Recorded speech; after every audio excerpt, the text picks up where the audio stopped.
Good morning, good afternoon, good evening, folks. Michael Zuber, one rental at a time. We have a brand new guest for you today, somebody that was referred to us by our normal Sunday morning expert, Todd Baldwin, recommended and said, Mike, you got to talk to this guy. So we are. Let's welcome Jan to the show. How you doing, buddy? Hey, I'm doing well. How are you? I'm doing well, man. So we're going to do 3 episodes together. We're going to make this one kind of the intro, who you are, what you do, all of that. Next, we'll be investing in mobile home parks, which will be very cool. I've never had anybody talk about that on the channel. So very, very cool. And then, I study the consumer. I have an economics degree. So we will go macroeconomics in the 3rd episode. Going to be a lot of fun this morning. So Jan, tell us about yourself, where you at in this crazy world, what you do in real estate, where'd you get started? Just tell the world, tell one rental at a time who you are. Cool. Well, my name is Jan Wanat. I'm 32 years old. I've been investing in real estate for 6 years now. Mm-hmm. I got started because I finished college. Okay. I got a business degree, computer science minor, and I got a job at Boeing. And I thought, hey, this is the American dream. I made it. Exactly. Yeah. You got a technology degree with the business and you got a job. Yeah. I mean, you made it, dude. You solved it. You were in the rat race. Congratulations. I made it. I'm bringing home a decent check every month, and I moved back in with my mom so I could pay off my student loans, and reality hit me in the face, and it was fine. It was fine. I was making a few grand a month and saving a couple grand a month, and now, I had a cool job. Now, did you do something silly like I did? Go out and buy a stupid car once you got that first big check, or did you do anything silly? I have been extremely frugal for those first 3-4 years, good man, paying off my student loans. So okay, you were focused. That's good. I was focused. Actually, I've never bought a new car until about 2 weeks ago. I've got a Tesla Model S Plaid on order now, but wow, nice. I've been driving a $4,000 Honda until then. So well, the Tesla Plaid is a very nice car. So very, very cool. So, all right. So you moved back in with mom, right? Again, one of the things that's very common with all my experts is we all got uncomfortable at the beginning. I have to assume as a college graduate with a job at Boeing, making some decent money, it would have been easier to go rent somewhere. It just would have been easier, right? But you stepped back because you had a goal of paying off your student loans. So again, some pretty consistent things that I see in my experts. So, okay. So you're home with mom, you're paying off your student loans. When does the real estate bug hit you? I was saving. I was very diligent with saving, and I was saving $2 grand a month, right? Okay.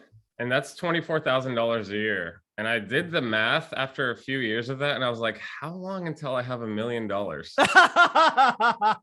It's going to take a while. It's going to take a while, he says. It's going to take a while. Yes. And so I just realized, I can't work in a job like this, or probably any job, and create real, true, lasting wealth. Yeah. Or any sort of passive income, that's for sure. And so I just started trying side businesses. Okay. And a couple different things failed, and I gave them an honest effort. I'm going to try this for a year, honest effort. And if it doesn't work, I'll quit and I'll try something else. And did that a few times until I failed multiple times at other things. And then I said, you know what, I'm going to try renovating a house and renting it. Let's see if I can do this. Found a house. So I just want to make sure I get the timeline right. So again, you have this epiphany. By the way, I just did the math, not assuming any interest, because it'd take you 41 years, 41 and a half years, $2,000 a month. Yeah. Yeah. So then you go try some businesses. That probably took another, I don't know, are we talking months or years of dabbling all around? So this was like after 2 years of Boeing, I'm like, okay, I got to try a side hustle. I tried one business, failed, tried another business, failed. And then, I found real estate on the third go round. Okay. So you're probably 3.5 years post graduation. Correct. Yeah. Okay, cool. I'm with you so far. All right. So you try renovating a house after all the HGTV shows make it look real easy, right? Super super stressful, super confused. What am I doing? But we found a bunch of random contractors to help. I partnered with my little brother. He helped. He had a flooring company. Mm-hmm. And 3 months of stress later, because I was still working at Boeing, of course. Got it renovated, got some tenants in there. My rent was $1,650. my mortgage is 1150. And that first time I got that little difference between the mortgage, and the rent, I was like, I've made it. I'm rich. I solved the Rubik's Cube. It's done. Yeah, And no, so but really, that was the light bulb moment. Oh, I'm yeah. like, yes, this was very difficult to find the house, and it was very difficult to renovate it and difficult to find the tenants. But man, that first month, I didn't actually do any work, and I got paid, and of course, that $500 over time would probably go to maintenance and vacancy reserves and CapEx reserves. But it was proof of concept for you. It totally, right? And I was like, well, hey, I've got $500. And the next month, look, because I fixed all the issues, I've got another $500. Yeah. So let's, I always like digging into the first one. So, okay, you find this fixer upper, I'll call it, for lack of a better word. Do you just straight up bank finance it? Was it in good enough condition to finance, or did you pay cash? You go hard money? What was the financing like on the first deal? Yeah, so kind of took a similar route as Todd Baldwin on a house hack, quote unquote. Oh, right? okay. So owner occupied loan with only 5% down. Okay. Oh, excuse me. That one might have been a 10% down. Doesn't matter. Either way, it was an owner occupied renovation loan. Okay. Right? So like a 203K? Not a 203K. This one was a conventional loan. Okay. 203K is underwritten by the FHA. I knew that was more of a admin headache, and I didn't need to add more. Yeah, you didn't need more stress. Right. Okay. And so I did a home style renovation, conventional loan product. The bank gave me $134,000 for the house and $30,000 for the renovation. And so total was $164. My total cash into the project was $9,300. I was like, nice. I've got that. I have that much. I've got that much. So was this in your backyard? Was this in and around Washington somewhere? Yeah. I was in Tacoma, and I found the house on Craigslist of all places. Yeah. Okay. And this was 2016-ish? 2016. Wow. I'm going to guess that house today. A, do you still own it? And B, I'm guessing it's not 130 grand. I still own it. Yeah, it was my first house. Still own it, and it's worth probably around 500 now. Not bad. Now, do you still live in it, or was that just the start of the journey? And you okay? All right. Well, very cool. All right. So again, I call that the proof of concept. It works. It was hard, but you kept going. So where does the journey take you from there, Jan? Yeah. So very shortly after that, just the light bulb went off, and I quit Boeing, and I said, you know what? Here's another business I'm going to give an honest year to. Right. Okay. I've got 30,000 in savings from Boeing, roughly. Okay. I've got a dream. Let's see how far this gets me. Right. I want to make sure I understand this right. So your proof of concept was also your burn the boats moment. You left your day job after one house, and you were still living in it. You were a house hacking. Yeah. Okay. All right. Nice to be young. It is. All right. I like it. I like 30K savings. So you can you're telling yourself you probably can live, I don't know, 2 years, I guess, on that probably. Honestly, after 6 months, my girlfriend started paying my rent. We lived together, and I was like, hey, honey, I need this money for the investing. Like, can you help me financially for this year? And so she did. She was very gracious, and she said, yeah, I support you. And but I knew I had to make that 30 grand stretch. So I did 2 things. I partnered with people like my brother and like my mother and like my girlfriend, right? People I knew and people that could see that my model was working. And basically I put all of them into houses and small multifamily houses so that they could get that first owner occupied loan with the nice low down percentage. So I just want to make sure people caught that, right? So you're sharing your vision, your dream with people in your network, actually in your family, right? Right. And they believe in it so much that they actually go out or actually you find it. It sounds like you find the fixer upper, and they're like, yeah, this will be my home. I'll move into it. You come in with 5% down or whatever it is. And I guess you get part of the equity probably. I get a majority of the equity because I did literally, I found the property, and then I did all of the renovation. I did all of the leasing. Okay. And all I would need them to do is sign on the debt. right? Yeah, I no longer exactly. had a W-2. So actually I Yeah, wasn't, I you're wasn't not even, bankable. no, yeah, that ship has sailed for me. Yeah. Okay. Right. And Very so cool. that first year I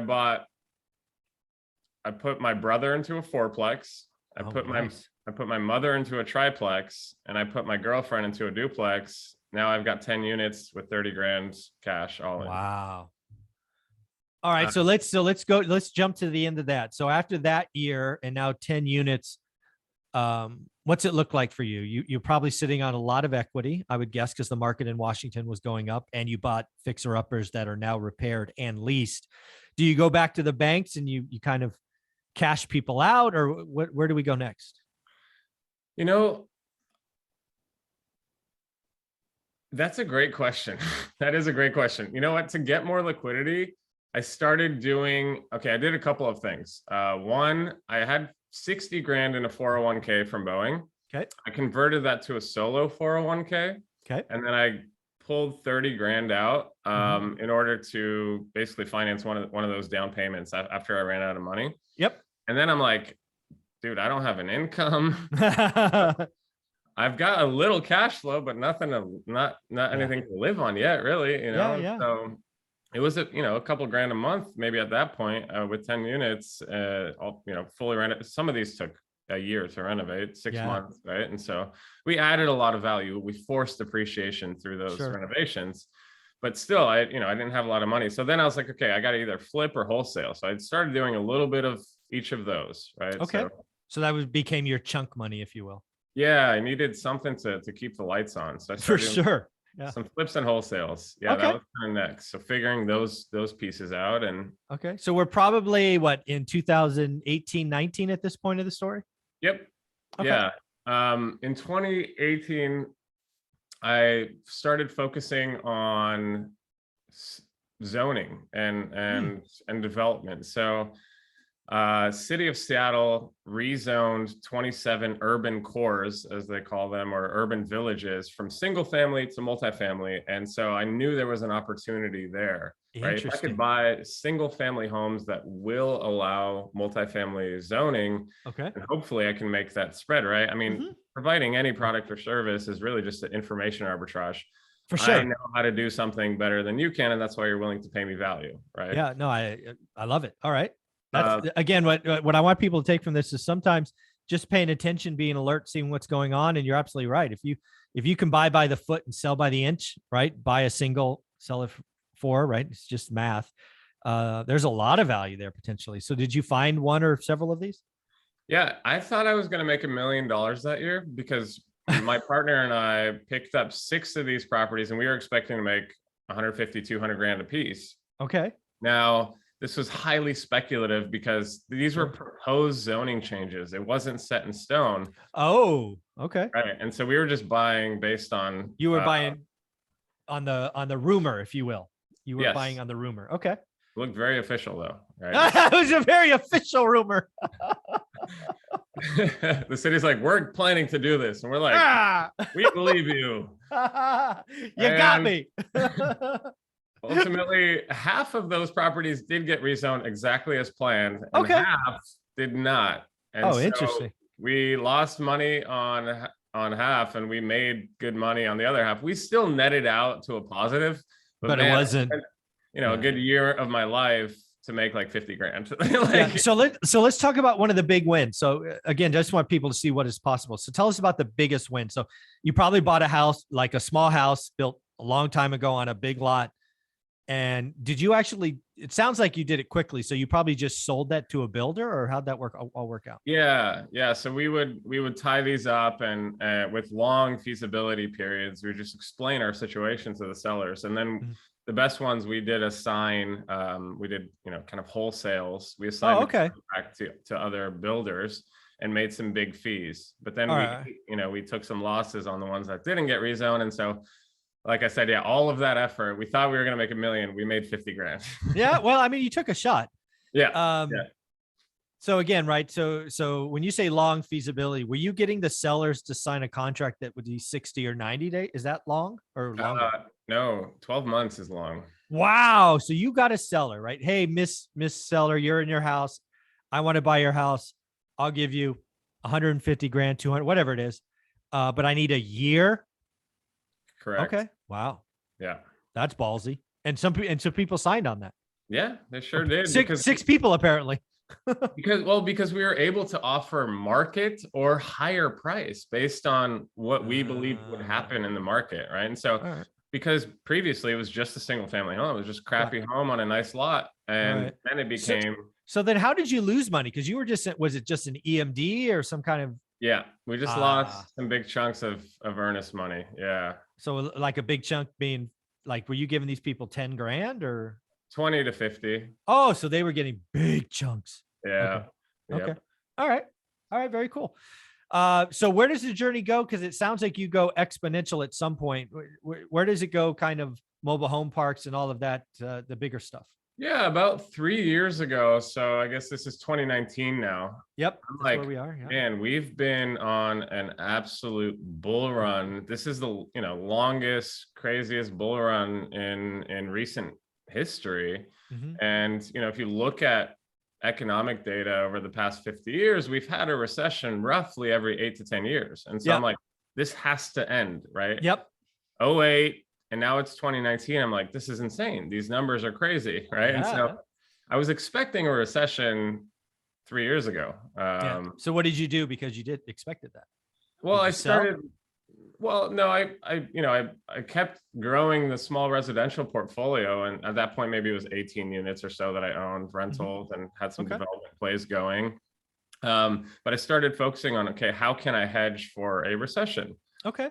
And so I did a little research, and I found, the uncorrelated asset classes, which is mobile home park, RV parks, and mobile home parks, RV parks, self-storage. Okay. Right. And these assets generally move in a way that's uncorrelated to single family value. Of course. Yep. So I like the sound of that. And I'm like, let me hedge against a potential recession by getting into one of these asset classes. So started marketing off market to mobile home park owners, and took about a year of just figuring out that asset class. Finally bought the first one near the Gorge Amphitheater in Washington. Little 26 unit park, 26 homes and RV spaces. And we picked that up for $450,000 with seller financing. Oh, nice. That park, brings in about $10,000 a month in rent, $9,600 exactly. And the mortgage was $1,750. And I'm like, this is Cha-ching!